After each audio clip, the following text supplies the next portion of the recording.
কে ক্লাসে কয়জন আছে এখানে? কে ক্লাস করছেন? আমি আছি, আন্টি আছে, ওই যে আপু আছে। কে ক্লাস কমপ্লিট করে ফেলছেন? কে কমপ্লিট?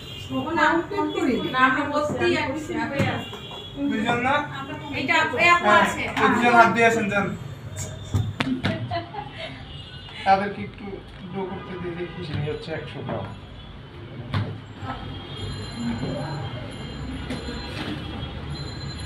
এখন আমরা সিরিজ দিছি তাই না? হ্যাঁ আপনারা শীটে দেখেন স্টেপ বাই স্টেপ ঠিক আছে, তিনটা স্টেপ না? আমরা হচ্ছে তিনটা স্টেপ তিনটা বাটিতে মেপে নিব আর কি।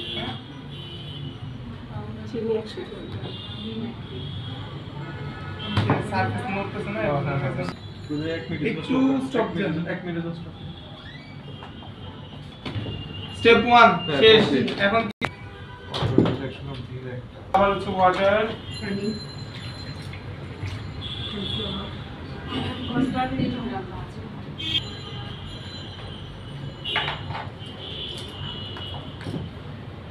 কমফর্ট 30 গ্রাম। ওটার পরে মিল্ক পাউডার 100 গ্রাম।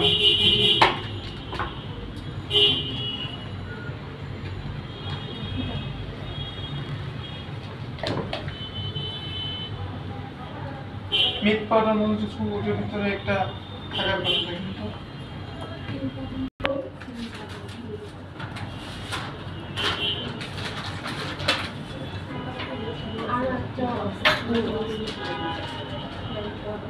একবারে দিব এর মধ্যে একটু ডিম আছে একটা। জি।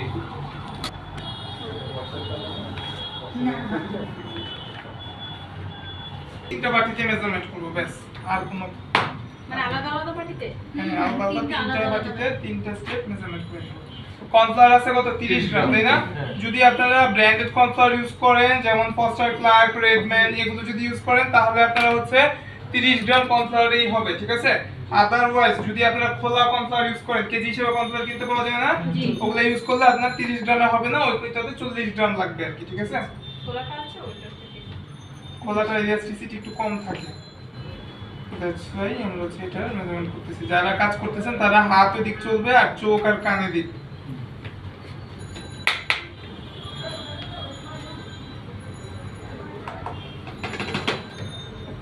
এটাও শেষ স্যার। ভালো করে মিক্স। কারণ ফিজে বাটার আছে দেখেন তো। তারপরে সে ভ্যানিলা আর বাটার আমরা তারপর বাটার দিয়ে দিই। আমরা দিচ্ছি কি হাফ চামচ। পরিমাণ মতো ভ্যানিলা এসেন্স আর যার ফ্লেভার ওয়াইজ যে যেমন ফ্লেভার খাবেন ওইটার মতো। এসেন্সটা কি নাম কি? আমি রেডম্যানের ইউজ করছি, রেডম্যানের ভ্যানিলা এসেন্স।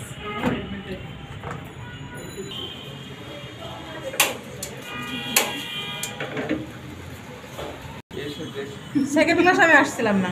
ফার্স্ট ক্লাসে একদম ফার্স্ট ক্লাসেই করছি। তাই ফার্স্ট থেকে স্টেপ 1 আমরা হচ্ছে স্টেপ বাই স্টেপ কাজ করব। স্টেপ 1 আগে হচ্ছে বয়েল করে নিতে হবে। কি দিছ রুটে? পানি আর চিনি। স্টেপ 1 এ যা যা আছে তাই। পানি আর কি?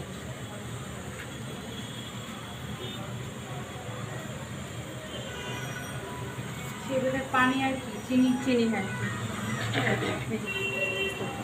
কে ক্লাস করছেন না? আপনি তো পাইছেন এটা। ফার্স্ট ক্লাস করেন নাই? না আমি তো মনে হয় না আমার দেখছি না, খেয়াল নাই। প্রত্যেক ফার্স্ট ক্লাসে চেরি ফিলিং এই চেরি ফিলিং আর এটা দেখানো। হ্যাঁ চেরি। এখন আমরা চুলাটা একটু ডাউন করে দিই। আমরা হচ্ছে এখন কি স্টেপ 2 দিব আর নাতে থাকবো। আর একজন হচ্ছে একটু নাইফটা নিয়ে আসেন তো, বাটার কাটতে হবে তো। নাড়তে নাড়তে এটা একদম ঘন করে ফেলবো। যতক্ষণ না ঘন হয় ততক্ষণ পর্যন্ত নাড়তে হবে। এটা একটু ধুয়ে নিতে আমাকে কিছু দিয়ে ঠিক আছে, আমাদের এটা শিখাইছিলেন কিন্তু এটা সেকেন্ড ক্লাসে কাজটা করছিলেন তাই না? হ্যাঁ কাজ করছি থার্ড ক্লাস।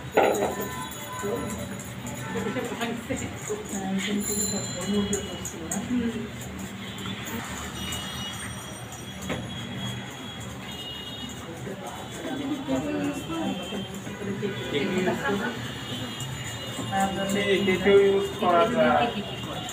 বললাম না যে কেকে ক্লাসে এটা দেখাইছি, তাই আমরা হচ্ছে এখন চুলাটা অফ করে দিলাম। চুলা অফ করে দিয়ে আমরা হচ্ছে এখন বাটার আর ভ্যানিলা এসেন্স নাড়তে হবে। মানে ঘন হয়ে গেছে আর কি। বাটার কতটুকু দিচ্ছেন এখানে? 50 গ্রাম ছিল আমাদের। বাটার 50 গ্রাম।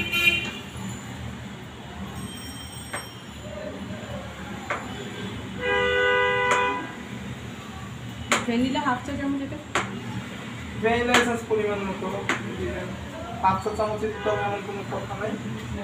আপনার উপরে চুলা বন্ধ করে দিয়ে আমরা হচ্ছে স্টেপ 3 যা যা আছে যেমন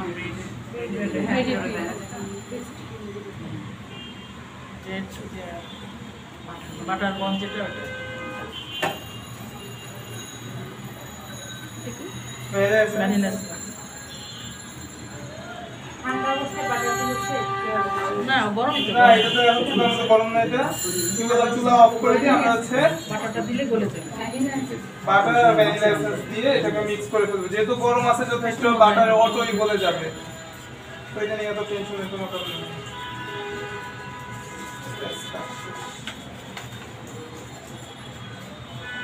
শেফ একটু জিজ্ঞাসা করি ওই ওই যেটা আপনি পানি দিলেন পানির পরিবর্তে কি দুধ দেওয়া যাবে? দিতে পারবেন কোনো সমস্যা নেই মানে দিতে পারবো কিনা এটা? এখানে মিল্ক পাউডার আছে না অনেক পরিমাণে হ্যাঁ হ্যাঁ মজা হবে। মিল্কের প্রয়োজন লিকুইড দিলে করতে পারবেন কোনো সমস্যা নেই, পানি থেকে দিতে মিল্ক পাউডারটা পায়েসের মধ্যে রান্না করলে মিল্ক পাউডার দিলে তা এক্সট্রা হ্যাঁ, একটা বেশ ইয়ে মজা থাকে হয়। বেশ মজা হয়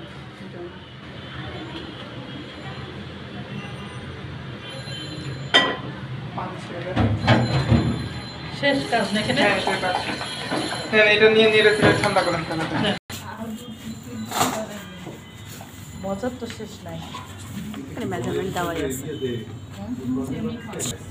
এত না ওকে বেশ এইটুকু হ্যাঁ ঠান্ডা করে ওইটুকু এমনি রেখে দেন কারণ এটা আমার আগে ঠান্ডা করে রাখেন আচ্ছা আমরা বুঝবো কিভাবে যে আমাদের ডো হয়ে গেছে কিনা